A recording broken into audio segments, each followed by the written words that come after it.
Hey, it's Samantha Hartley of the Profitable Joyful Consulting Podcast. This season is about consulting advice. And recently I've been giving the advice, you should fire that person. So today I wanted to talk about what we do if we're in a situation where we have someone who needs to be let go, how you discern when, how to do that, why, and how to make the process easier for you, less painful for you, and hopefully for all involved so that you can get back to growing your profitable and joyful business. So the situation we've had lately, 2 virtual assistants and 1 full-time employee. And in every case, they're not performing up to expectations. In some cases, it's a long-time person who has suddenly either gotten to the edge of their competencies, or has it's finally been revealed that all this time they actually did not know what they were doing. So this is basically the things that we covered and how we handled them. I want to just make a disclaimer that this is not legal advice. This is not about legally firing someone in human resources or in your state or country according to the law, because I have been in countries where you can't just fire somebody that easily. And I've worked at companies where firing is a long, complicated process. So this is not about that. This is about conceptually, when is the time to let someone go? The other thing that I want to disclaim is I'm not talking about certain kind of really bad behaviors. You should fire people immediately when they are inappropriate. They do something unethical, they're on drugs, they're, harassing other people or bullying. Like, those are unprofessional situations. And that's this isn't even about that. People should be acting professionally. The other thing is if they're toxic and just having them around, they have a crappy attitude and it tends to infect other people who are working. That shouldn't be a difficult decision for you to make. The third thing, and I bring this up, to me, this is a non-negotiable because I work with virtual people, is when people go dark or they disappear. If someone cannot reliably show up for work, it's way too stressful to work with people like that when they are virtual. It would be fine if we were in an office and I would just drive over to their house. I'm not sure what I would do. That wouldn't be fine either. But definitely with virtual employees, a thing that drives me crazy is when someone kind of just goes dark and you don't hear from them and they don't respond to any communications. That to me is immediate dismissal, because we're not going to be able to work with someone like that because we can't rely on them to show up. So in those situations, get out of here. I'm talking about when you have somebody who's the potential was so good and now for some reason they're letting us down. So why do sometimes people get wait to fire people? So one of the first things I think is that no one else knows how to do what that person is doing. And so the whole organization is kind of held hostage by this one person who has all of this institutional knowledge. And I have seen this with offline businesses. There's the bookkeeper who hoards everything and nobody else knows what the numbers are. And she has all of this weird power. Those people have to go. So if you have somebody who in your organization who knows the tech stuff or has all the passwords to the website and knows the background of where everything is registered and hosted and blah, blah, blah. You have to extract that information from that person because it's dangerous for any knowledge to be inside of one single human. They could get hit by a bus. Any bad thing could happen. We want to make sure that that knowledge like that is in a central place. The other thing is, if very often people wait, especially owners wait to fire someone because they know that if I let that person go, then I have to do that work. There isn't somebody else who could take that work over. And this is another opportunity, which, by the way, I work with my clients on, is you have to build it within your organization the capability to grow. And you can't be the person who, if somebody doesn't show up for work, you have to run and do that job. So for example, in my business, we have, there's 10 or 12 freelancers. Everybody's virtual and freelance in my business, except for me. I'm here in real life and I'm also full time. But for my whole team, what I like to have is what I call bench depth. So if there's one person here and they want to take a vacation, for example, then there's somebody behind them who shows up and will do their work for that week. So it might be making social posts or writing or doing tech things. There's somebody who also can substitute for that. And in rare cases, that person is me. But almost always it's someone from my team of 12, and they, intersperse and change things around. So everybody can always take a vacation without everything breaking down and the whole business having to go on hold. And if for some reason anybody ever left or we had to let them go, that knowledge of what they do is within others in the organization on the team. So if you are stuck and can't let someone go because they know how to do the thing, or they were hired to take something off your plate and now your plate is full again, then first of all, we should talk because that's something I can help you to do, because you cannot grow to 2 million if you are that much in the weeds of the organization. And the other thing is that work needs to be dispersed better amongst people. So another reason that people don't let people go when it's time to, that owners don't fire people when they need to, is that they feel bad. So I feel bad doing that. I feel bad for her family. I feel bad for her. It feels mean. She's nice. I like her. All these things like this. And what I have to say is you have to be so committed to your mission and to your business that feeling, we don't have, I want you to feel compassionate, but you cannot put the whole business on hold and put your mission on hold because of one person and their feelings, especially if they're not up to snuff, working up to snuff.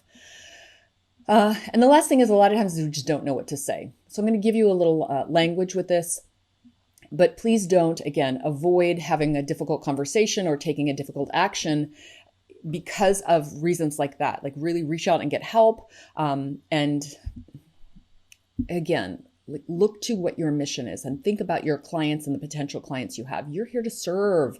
You're here to lead, and you can't be constricted by one person who is not working out in your business. So that is a question that I ask. Years ago, there was this column, maybe it's still ongoing, in magazines called "Can This Marriage Be Saved?" And basically they would always describe this marriage and the situation, and I would read it and I would be like, oh, they got to get divorced. And then they would go through some counseling, and sometimes, and actually more often than not, it seemed to me, it worked out. And I'd be like, that's crazy. It seemed like this was a lost cause, but then they worked on it and it worked out and they were actually able to stay together. That, I think, is the situation sometimes when you feel like, I've got to fire this person. Do you really? The number one question I want you to ask yourself about this is, did you onboard, train, and support them fully so that they could do their job right the way you want it done? Very often what happens with consultants is that they bring someone in, and they're deep experts in a thing, and they bring someone in and they have super high expectations, and they kind of give them like 2 or 3 instructions, and then they throw them over and the side of the boat and expect them to swim. And when that doesn't happen, they're like, oh, see, I knew I couldn't trust anybody else to do things. I have to do everything myself. Nobody else can do it but me. I'm the only one I can rely on. And all these other self-sabotaging beliefs, those beliefs are things that keep you small. So we bring on people who either will let us down, which we could tell in the job interview, or we don't support them fully. And then when they let us down, we act like we're surprised, when really that's just a sabotage strategy. So I want you to be sure that you are fully supporting and training people when you bring them on before you fire them, because it is expensive and terrible to have to let someone go and find somebody else. So if you can save them, do. Another question you can ask yourself and find out if they're savable is, are they clear on their KPIs? KPIs are key performance indicators. Do they know what you want them to do? Like, they should have goals and specific metrics that you are assessing them for, and not just you're assessing them for, but they can assess themselves for. I have a client who's struggling with a sales and marketing person. And my question is, does she know what she's supposed to be doing every single week? Because if she did, she would know she's not performing. So somewhere here, we're either not looking at our metrics, or we're pretending that there aren't any metrics, or there are metrics and we're pretending that we can't see what they really are, because she's clearly not performing. And there's kind of no conversation about what's going on here. And this situation could be improved if we said, let me remind you what the KPIs for this position are, and what can you be doing in the next 6 weeks to improve your numbers here from 0, by the way. Let's work on that. So if you have somebody who is supposed to, let's say, be writing 5 articles a week, are they writing 5 articles a week? Or getting things done on deadline, and you notice that there's a trend in Asana that she's always late with what she's doing. You can objectively assess whether someone is meeting the requirements of the job. And I think that is a really important thing to do. So it's not you saying, hey, I just didn't really like the way you did it. You can be saying, hey, you and I can both see that these are the goals and you're not meeting them. The third question that I want you to think about is, do they seem committed to making it work? Are all things being equal? So, hey, they're falling behind or they're not performing that how you want. Do you feel like they are sincerely making an effort and they have a positive attitude and they are really trying to change their behaviors and improve the situation? If that's the case, a lot of times, there may be hope. And you may be able to get in and give them a lot more support and a lot more training than you thought they were going to need. And maybe that's unexpected and maybe that's, problematic and you didn't want to do that. But again, if you invest upfront in that training and get them up to the level that you want them at, long term, you're going to be very happy with that person. So I always look at, do they seem like they really want to make it work? A lot of times you will find that in cases especially of longtime employees, what may have happened is they get to the edge of their skills and they realize they're no longer really qualified for the job. Either the job has morphed or they have just tried their hardest the longest they could and now they're not performing well anymore. Sometimes they just kind of age out of a position in terms of effort and attitude, and you just don't feel like they want to be there anymore. And when you feel like someone doesn't want to be there anymore, they don't want to be there anymore. And that's a really good time to let them go. So I think if you look at those clues, then it'll let you know, have you sincerely done all you could to help that person succeed in the position? So if we do decide that we need to fire them, the thing that I want you to do, these are the actions that I'd like you to take. The first thing is to assess the situation honestly. Again, hiring and training someone is a lot of effort. Replacing someone is a drag, especially when you spent all that time and invested all that time and energy in another person. You're going to lose the money you have invested in them, the time, the effort you made for training, the learning that they had, all of that knowledge that they have, and also, the potential productivity while you're finding someone else and replacing them. This is why people say hire slow and fire fast. The longer you wait to let go of a terrible fit person, the worse, the more you waste. So, but I do want you to assess it honestly and say, have I done everything that I could do? If you decide to keep them, as I mentioned, it is key for you to over-communicate, over-train.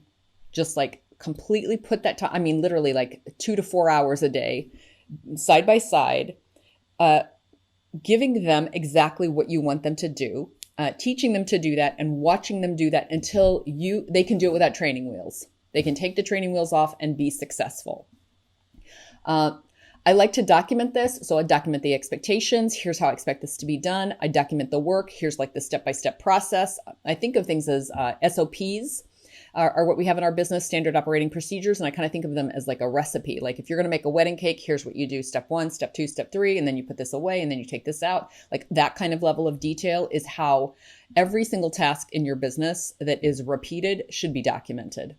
And we use Loom. So Loom video is a great way to, you can record the screen, you can record yourself, but you can, especially in screen recordings, you can take people through the step-by-step process. So if you, for example, are, writing a post and then formatting it and then posting it on your blog with a photo, somebody could take them through that entire process on a Loom video so that they go, oh, now I know how to do that. And again, if someone can watch that Loom video 5 times and not know how to do it, they're probably not a fit for that position. And what if you then do decide to fire them? So we've done all of this work. You decide they're not a fit. They didn't get better. I gave them chances and all of that. I think it's really important for you to prepare yourself before you do that. So that means get from them. Take back from them anything that they know that no one else knows. Interview them about how they do things, what they've done, where things are. Obviously, you're going to take back passwords, anything that's client secure, all of those kinds of things. So be ready for them to go. Have somebody else who can step in, ideally who isn't you, to do that work when they go. And then I want you to prepare yourself for, a grown-up conversation. This is a time when I think it's important to have a face-to-face. Rarely are they going to be surprised to be fired. Almost everyone I know suspects they are not doing well in their job. when they're in this kind of a situation, they suspect that things are not good. Sometimes they can be surprised that it got so far as to have them be fired. But in general, I want you to have a face-to-face or phone conversation. So either a Zoom or a phone conversation with them. I think it's less professional to do this by email or text. And just say, I want you to be firm, and just say whatever is the nicest possible thing you can say to them. Hey, I think you have a really great attitude and you seem really gung-ho. And then I don't think we're a fit for working together. And I'm going to go ahead and discontinue your contract. So if they're on Upwork or FreeUp or wherever, you can just close down that contract. If you can be as honorable and generous as you can be in that, I would say maybe give them, a kind of a closing bonus, a week's notice with a week's pay, whatever you feel like is fair and honorable. And when I write a recommendation, what I will generally do is, in very kind language, allude to the things that didn't really work out. So, for example, if they were constantly no-showing, I would very politely say, we had some challenges around, meeting or connecting at the same time, or him appearing and doing the work, or maybe there were some issues with absences. So I just try to keep that language very neutral, because I don't want to destroy someone's career and life. I just want them to not work in my business anymore. So I do think that conversation is important to have. As I said, I think usually they will not be surprised to hear that, and everybody can part on good terms. You've heard me say already 10 times on this podcast, do not burn bridges. I'm not a fan of burning bridges with major corporations, and I'm not a fan of doing it with individuals either. Even though it didn't work out, and I believe that they probably did their best. Maybe there are extenuating circumstances. In any case, they probably are a good person. So I like to just be honorable and generous with them. Now, back to you. It is important to me that you honor your mission and your work, and you can't have someone who is not lifting you up every single day when they're working with you. So if you've been struggling to let someone go, I really want this to be the spark that helps you to say, I'm either going to greatly step up and support them much more so that they can perform up to my expectations, or I'm going to so much more clearly communicate what those expectations are so that they can meet them in a way that is objective. They'll know if they are meeting them or letting me down. They'll know what they need to do to improve. And if you feel like there's somebody that you have right now that you have to let go, I hope that this gives you the spark and the courage to do so. And with that, I wish you a profitable and joyful consulting business. Thanks for watching. Please like this video, subscribe to the channel, and click the bell to get video updates. Thanks.